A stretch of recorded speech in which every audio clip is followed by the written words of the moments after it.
don't bring a lightsaber to a blaster fight. So I was thinking about this recently because I was thinking about that cliche phrase that you don't want to bring a knife to a gunfight.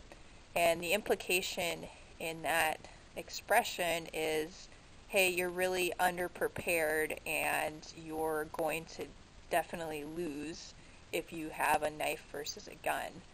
And a lightsaber versus a blaster, in some ways you'd think that's the Star Wars equivalent of that, but it's really not, because a lightsaber has so many additional kind of qualities to it than a sword, and additional abilities of it. Even though Han Solo calls it an ancient weapon, he kind of disses it in the same way someone might diss a sword versus a gun. But on the other hand, you look at what a lightsaber can actually do, and it really doesn't seem that outdated at all.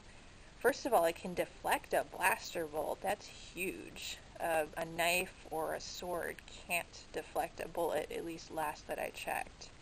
It kind of makes me think of the movie The Last Samurai, when you have all these samurai warriors with the swords, and they just get mowed down by these guns. You know, there's just no chance for them whatsoever. But the same is not to be said with a Jedi versus blaster fire.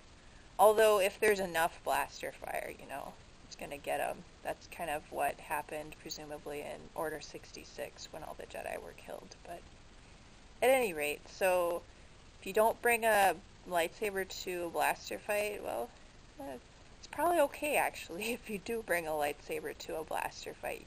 You can't really transfer that real-world expression into Star Wars, or you'd have to use a different weapon from a lightsaber, because a lightsaber is very capable. It can block those blaster bolts. It can deflect them.